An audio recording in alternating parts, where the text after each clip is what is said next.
And our first topic for today is depression. So, what is depression and how the diagnosis of depression is made? Remember that the symptoms should be present persistently for at least 2 weeks and must have caused clinically significant distress and impairment. And they should not be due to a physical or organic factors such as substance abuse or an illness. So to make a diagnosis of depression, symptoms should be present for at least 2 weeks persistently, and the symptoms should not be due to substance abuse or any illness. Now, to remember depression, remember that in depression, as its name indicates, everything is depressed or everything is low. So in depression, everything will be low. How screening of the depression is done? The following two questions can be asked to screen for depression in the patients. What are these two questions? During the last month, have you been bothered by feeling down, depressed, or hopeless? During the last month, have you often been bothered by having little interest or pleasure in doing things? So a feeling of feeling down, depressed, and hopeless, or having lost interest or pleasure in doing things. If the answer to any of these questions is yes, then we will assess the patient by using either hospital anxiety and depression scale or patient health questionnaire. So any of these two can be used if the screening for depression is positive. And what is the screening for depression? Two questions you need to ask to do screening of depression. That is a feeling of feeling down, depressed, or hopeless, and having little interest or pleasure in doing things. If answer to either one of these questions is yes, then we'll assess the patient by applying these scores. One is hospital anxiety and depression scale, and the second is PHQ-9 questionnaire, patient health questionnaire. So, for example, this is an example of the questionnaire, that is patient health questionnaire or PHQ-9 form. There are total 9 questions that we need to ask the patient, and we ask the patient to number these things. For example, little interest or pleasure in doing things. So these two symptoms are the two main core symptoms of depression.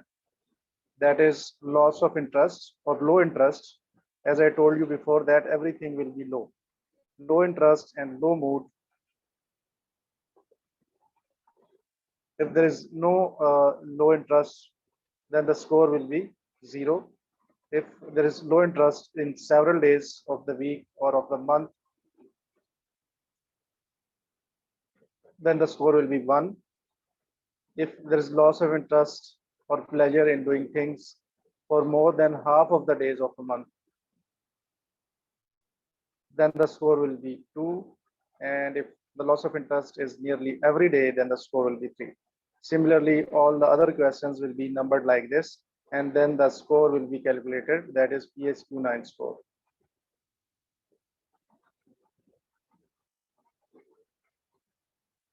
This PHQ-9 form is just for your understanding. You does not need to memorize or remember it for lab 1. Similarly, the hospital anxiety and depression score scale involve a total of 21 questions, 14 questions,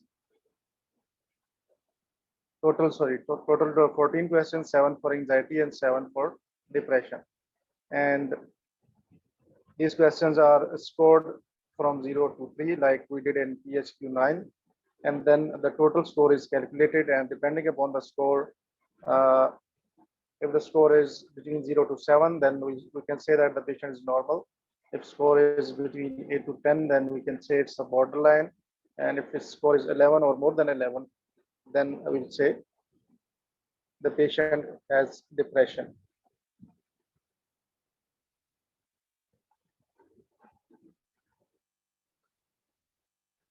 Similarly, the questionnaire that we discussed, that EHQ9, these 9 questions will be asked and score will be calculated, and depending upon the score, we can grade the severity of the depression. If the score is between 0 to 4, or then there's no depression. If it's between 5 to 9, then it is mild depression. And if it's between 10 to 14, it's moderate depression. And if the score is between 15 to 19, then it is moderately severe. And very severe depression is if the score is between 20 to 27. So a score of 20 to 27 means a severe depression. So what does a score of 20 to 27 means? Score of 20 to 27 means all of the 9 symptoms, they should be present nearly every day. So the symptoms are present in a patient for nearly every day, then we'll label it as severe depression.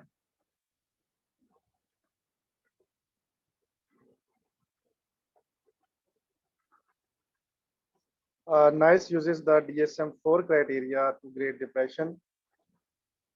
So you need to remember these signs and symptoms. That is low mood nearly every day, low interest nearly every day, low weight nearly every day, or low appetite nearly every day. Remember that in depression, the appetite can be decreased, which can lead to a weight loss, and the appetite can be increased, for example, in atypical depression, and which can lead to weight gain. Similarly, either a low sleep, such as insomnia, or high sleep, such as hypersomnia. So these 2 symptoms, they can be high as well as they can be low. So low mood, low interest, low weight, low appetite, low sleep, low energy, feeling of worthlessness or inappropriate guilt nearly every day, low thinking ability and low ability to concentrate, recurrent auto deaths, recurrent suicidal ideation. So all of these features, if they are present nearly every day, then we'll label it as severe depression.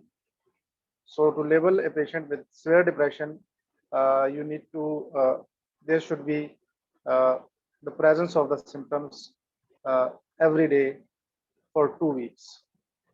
And one specific point to label a patient with depression as a case of severe depression is suicidal thoughts or recurrent thoughts of death. So in short, if out of these symptoms, patient only have fewer than 5 symptoms, then your diagnosis will be sub-threshold depressive symptoms. So fewer than 5 symptoms, the diagnosis will be sub-threshold depressive symptoms and not depression. To make a diagnosis of depression, 5 of these symptoms should be present. 5 of the symptoms with only minor functional impairment, will label it as mild depression. 5 functional symptoms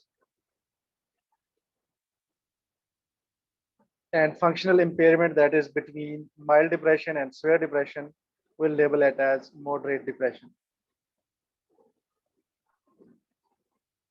5 symptoms plus markedly interfere with impairment of the functioning. So 5 symptoms and significant social or occupational impairment will label the patient as having severe depression. Remember that severe depression can occur with or without psychotic symptoms. So again, What is DSM-4 criteria for grading of severity of depression? 5 symptoms with minor social and occupational impairment, 5 symptoms with variable social and occupational impairment, moderate depression, 5 symptoms plus significant social or occupational impairment will label the patient as severe depression. So in short, according to DSM-4 criteria, significant social and occupational impairment or presence of the symptoms for nearly every day will be enough to make a diagnosis of severe depression. Is it clear, everyone, how to determine the severity of depression? If is there any confusion, then you people can ask.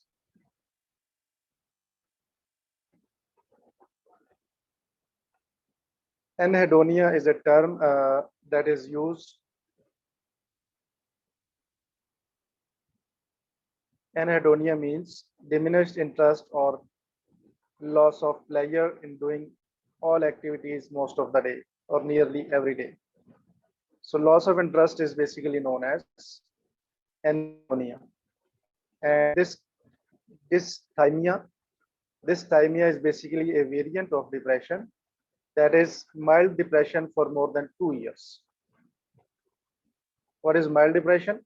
Mild depression is 5 symptoms plus minor social and occupational impairment.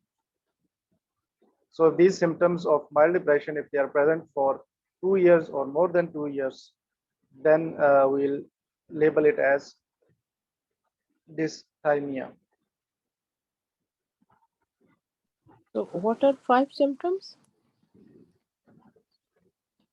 5 symptoms, these are the symptoms: Right. low mood, low interest, low weight, low appetite, low sleep, psychomotor agitation, low energy, feeling of worthlessness or guilt. So any of these 5 symptoms Okay. with minor functional or occupational impairment, it will be mild depression,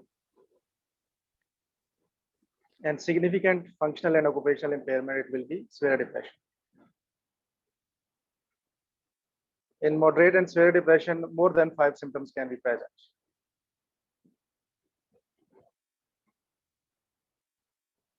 So this was all about the diagnosis and grading of depression. Now some points about the management of depression. Remember that when the depressive symptoms are mild or of a recent onset and there is no previous history of more severe mood disorders, then we will not use antidepressants such as SSRI.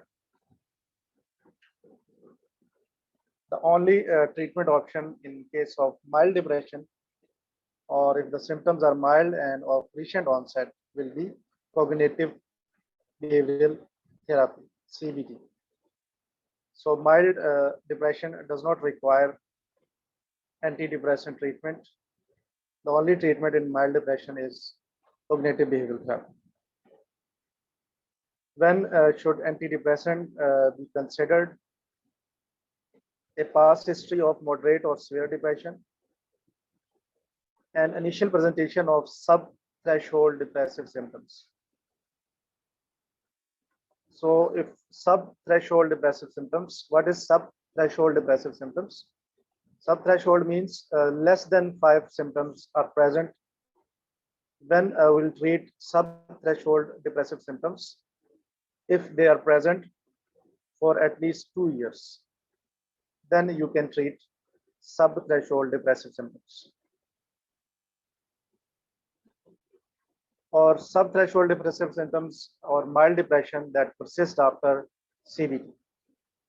So again, moderate and severe depression will treat with antidepressant. And under what circumstances we need to treat the sub-threshold or mild depression? There are two circumstances in which we need to treat mild depression. If mild depression does not respond to CBT or cognitive behavioral therapy.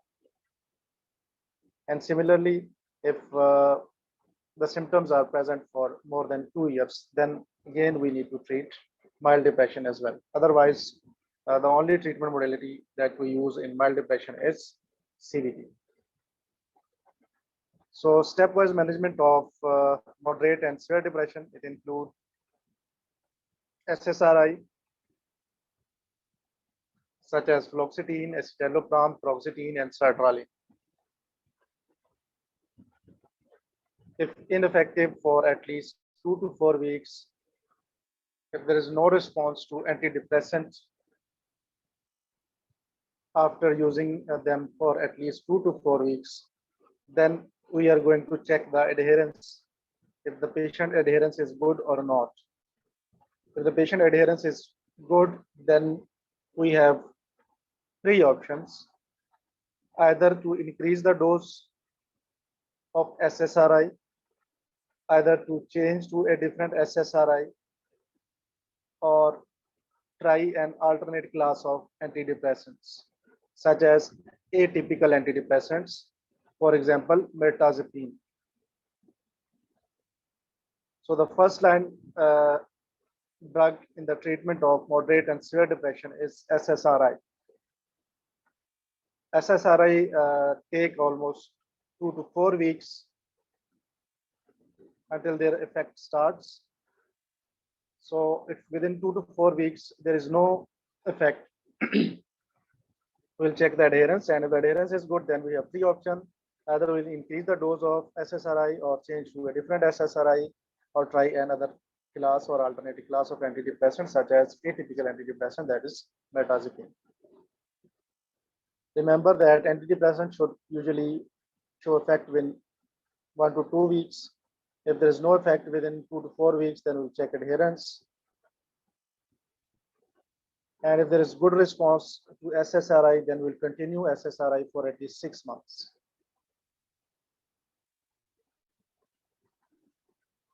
So if the response to SSRI is good, we'll continue the SSRI for at least 6 months, and we'll continue the SSRI for at least 2 years.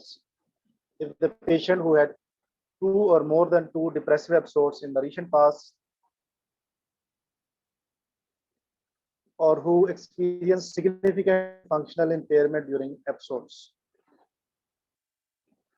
In this category of patient, we'll continue SSRI for 2 years. So SSRI will be continued for at least 6 months in general, and in patient who has 2 or more than 2 depressive episodes or significant functional impairment during these episodes, we'll continue the SSRI for at least 2 years. And when we are stopping SSRI, the dose should be reduced over a 4-week period. So tapering of the dose should be done over a 4-week period when we are stopping SSRI.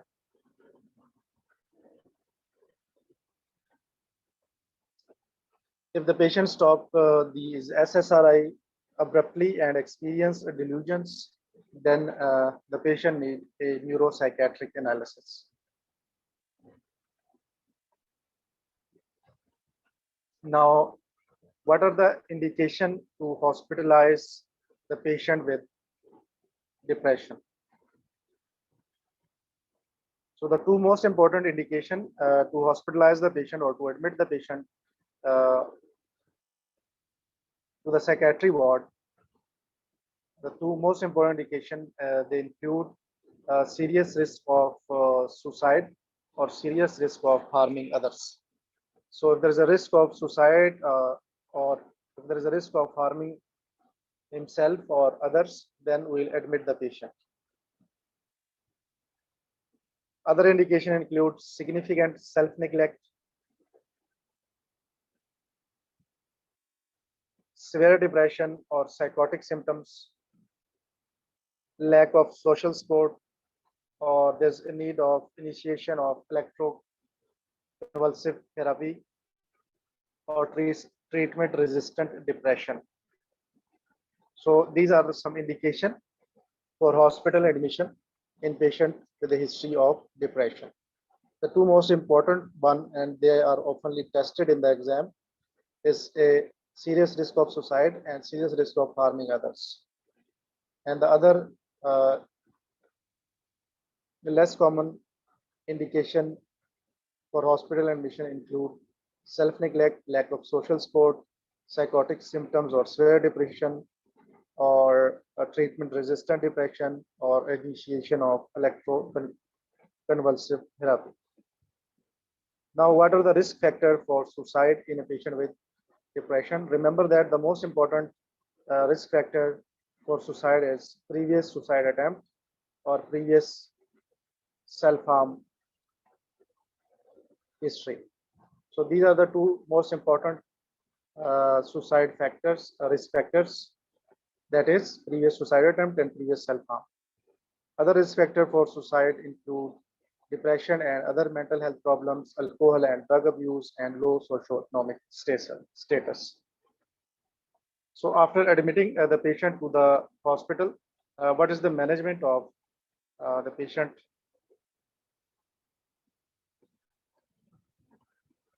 Investigations are done to rule out any underlying organic disease.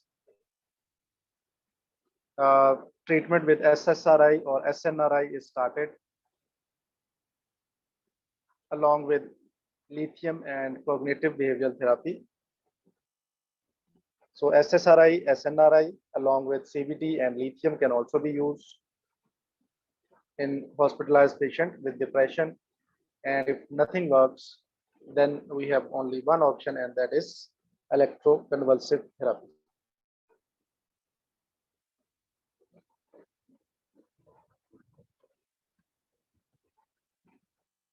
So this was all about the management of depression, outpatient management of depression and inpatient management of depression, and indication for hospital admission in patient with depression.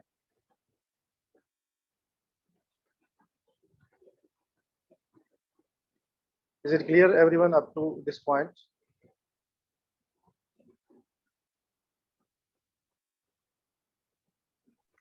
So there's a question about treatment resistant. What does that mean?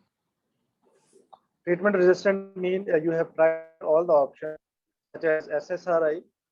You have tried changing the drug, such as atypical antidepressant mirtazapine, and still the person condition is not improving. Right. Then we'll label it as treatment resistant depression, the depression that is not responding to the treatment. Right. So in that case, the patient is admitted in the hospital. Yes, Okay. because in that case we can monitor the patient by giving him in the medication in the hospital and see how does it work.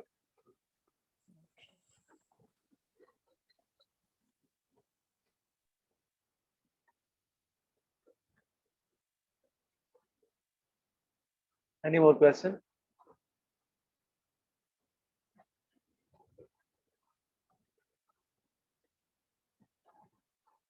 Now, a variant of depression is atypical depression. It is a subtype of major depression, basically. So if a patient present to you with the symptoms of depression along with increased appetite or weight gain and hypersomnia, excessive sleepiness or excessive sleep, then you will label this patient as atypical depression.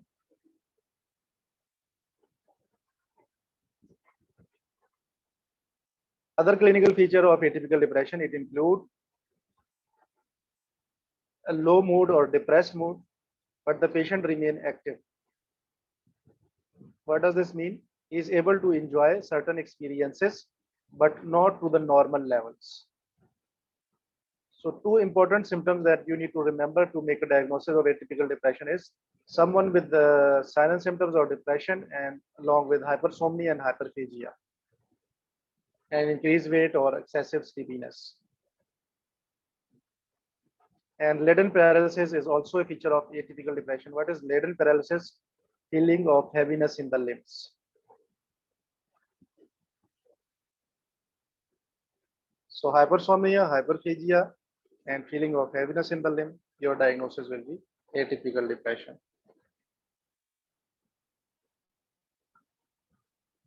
So now when you will label the patient as having psychotic depression. So if a patient with atypical or typical depressive symptoms and also have some form of hallucination, it is called psychotic depression. So patient with symptom of depression, either typical or atypical, and hallucinations, then you will label the patient as having psychotic depression.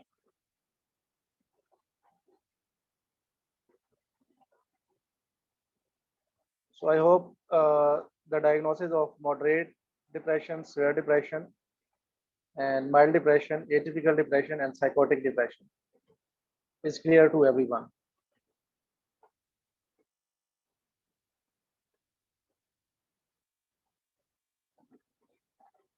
Example of atypical depression include a woman with low mood but sleeps a lot and has an increased appetite and increase in her weight. The diagnosis will be atypical depression. The treatment or the first line treatment in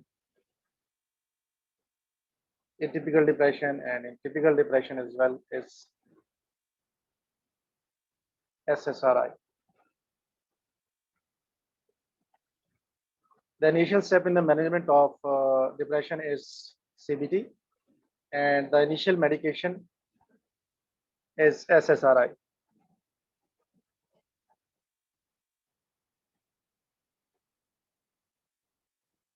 So example of SSRI include citalopram, fluoxetine, sertraline, and fluoxetine, and SNRI, serotonin, norepinephrine reuptake inhibitors. They include venlafaxine and duloxetine. And tricyclic antidepressant example include amitriptyline. And atypical antidepressant example include mirtazapine. The mechanism of action of mirtazapine is that it is an alpha 2 antagonist.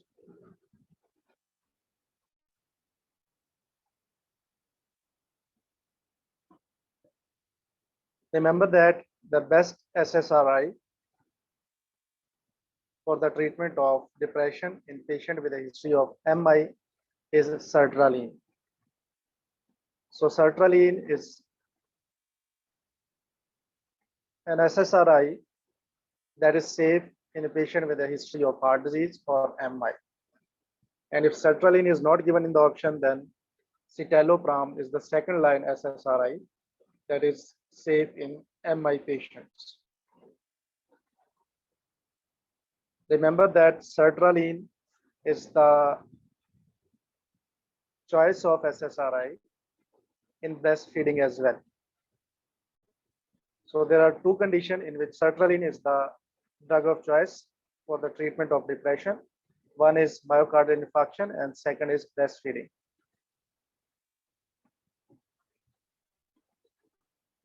And the SSRI that is best in children or in patients who are below 18 years of age is fluoxetine. So SSRI in MI patient and in breastfeeding, and fluoxetine in children and in adolescents.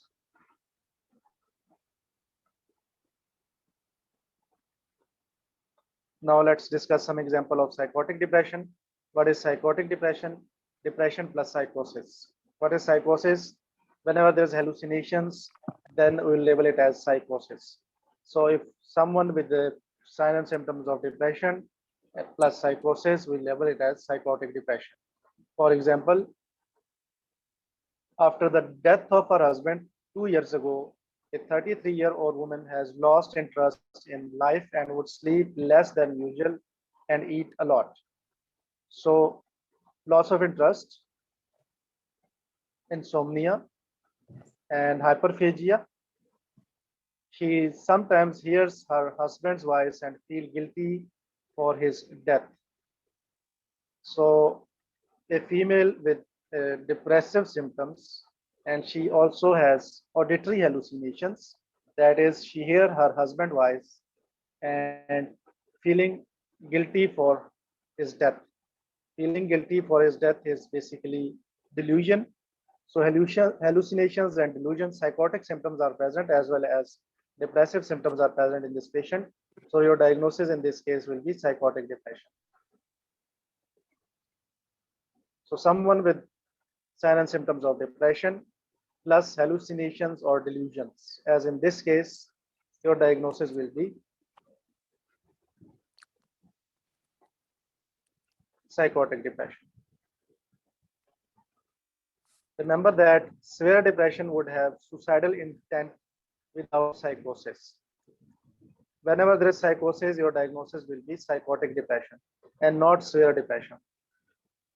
The features that will favor severe depression is suicidal intent. Let's do another example.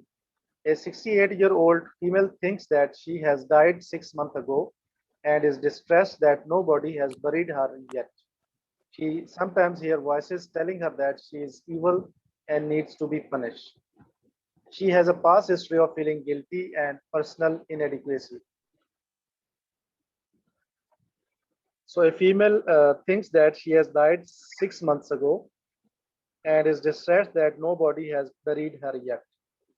So this is a form of delusion that is known as nihilistic delusions or Cotard's syndrome. Remember that whenever you see nihilistic delusions or Cotard syndrome in a Plab 1 question, your diagnosis will be psychotic depression because nihilistic delusion is commonly seen in psychotic depression. In this scenario, you can see that uh, the symptoms of depressions are not given. Only there is delusions and hallucinations and delusion of guilt. So only psychotic symptoms are given. But the point that you need to remember is that whenever in the question there's mention of nihilistic delusions or Cotard syndrome, your diagnosis will be psychotic depression because nihilistic delusion or Cotard syndrome is a feature that is commonly seen in psychotic depression.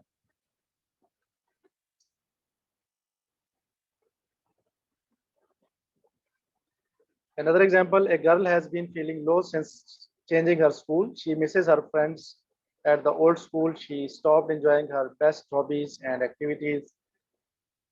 She suffers tearing at night and inability to sleep. So insomnia, loss of interest, feeling low, most likely it's mild depression. So we'll refer this patient to a psychologist for psychotherapy or CBT as first step. And if the patient responds to CBT, then there is no need of medication. And if it does not respond to this CBT, then we'll need to commence medication such as SSRI.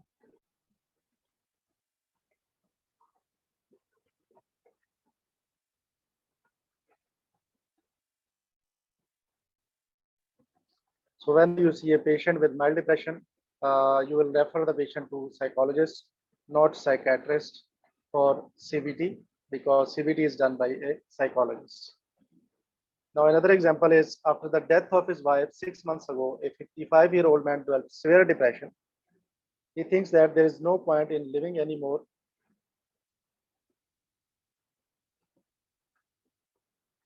And refuses any help or treatment. What should be done?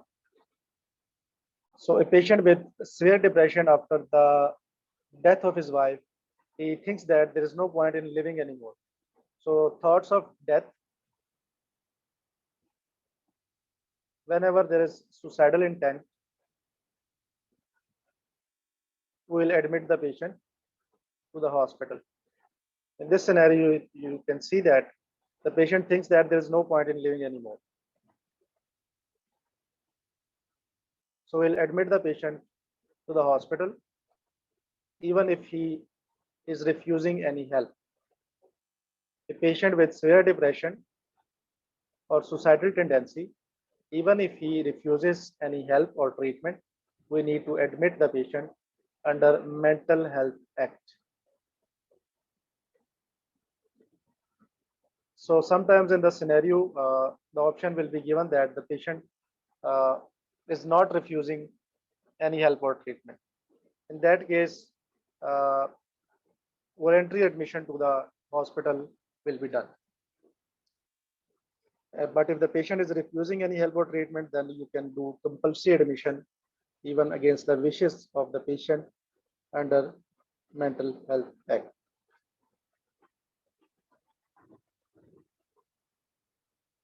So again,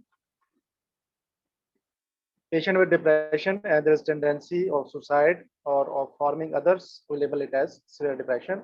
And patient with severe depression who has tendency to harm others or self, we need to admit these kind of patient to the psychiatry ward.